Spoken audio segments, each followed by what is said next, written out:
Hi, എൻ്റെ പേര് Rayana. Thrissur Kuruppam road dream സോണിലെ ഫാഷൻ ഡിസൈനിങ് സ്റ്റുഡൻ്റാണ്. ഞാൻ ഇന്നിവിടെ സംസാരിക്കാൻ പോകുന്നത് വിഷ്വൽ മെർച്ചൻഡൈസിങ്, അതായത് ഒരു ഷോപ്പിൻ്റെ ഉള്ളിലും പുറത്തുമായിട്ട് പ്രൊഡക്ട്സ് എങ്ങനെ അറേഞ്ച്മെൻറ്റ് ചെയ്യുന്നു, ഒരു ടെക്നിക്കായിട്ട് എങ്ങനെ അറേഞ്ച്മെൻറ്റ് ചെയ്യുന്നു എന്നതാണ് വിഷ്വൽ മെർച്ചൻഡൈസിങ് എന്ന് ഉദ്ദേശിക്കുന്നത്. ഒരു പ്രോഡക്റ്റ് ഒരു ഗ്ലാസ് വിൻഡോയുടെ ഉള്ളിൽ എങ്ങനെ പ്രദർശിപ്പിക്കുന്നു, അതായത് അതിൻ്റെ ലൈറ്റിങ്, റാക്ക്, ഇതൊക്കെയാണ് വിഷ്വൽ മെർച്ചൻഡൈസിങ്ങിൽ കാര്യമായിട്ട് ഉദ്ദേശിക്കുന്നത്. പ്രൊഡക്റ്റ് വെക്കുമ്പോൾ നല്ല അട്രാക്റ്റീവ് ആകുന്ന രീതിയിലാണ് പ്രോഡക്റ്റ് ഡിസ്പ്ലേ ചെയ്യേണ്ടത്.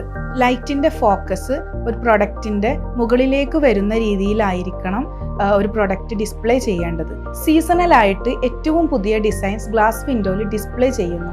അതായത് ക്രിസ്മസ്, ഓണം, ഈദ് ഇത്തരം ഫെസ്റ്റിവൽസിൽ ഒരു കസ്റ്റമേഴ്സിനെ എങ്ങനെ അട്രാക്റ്റീവ് ആക്കാം. അതുപോലെ പല രീതിയിലുള്ള വിൻഡോ ഡിസ്പ്ലേസ് ഉണ്ട്.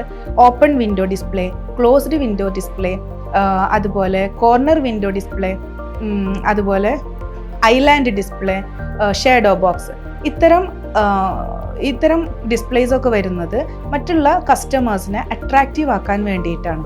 ഷോപ്പിൻ്റെ വിൻഡോ മാത്രമല്ല, ഇൻറ്റീരിയർ പ്രോഡക്റ്റ് ഡിസ്പ്ലേസ് വരെ ഇമ്പോർട്ടൻ്റ് ആണ്. ലൈറ്റ് അനുസരിച്ച് വേണം റാക്ക് സെറ്റ് ചെയ്യാൻ. നമ്മുടെ ലൈറ്റ്, അതായത് നമ്മുടെ ലെവലാണ് ലേറ്റസ്റ്റ് ലോഞ്ച്ഡ് ആയിട്ടുള്ള പ്രോഡക്റ്റ് വെക്കേണ്ടത്. സോ ദാറ്റ് കസ്റ്റമേഴ്സിനെ കാണാനും മനസ്സിലാക്കാനും സഹായിക്കുന്നു.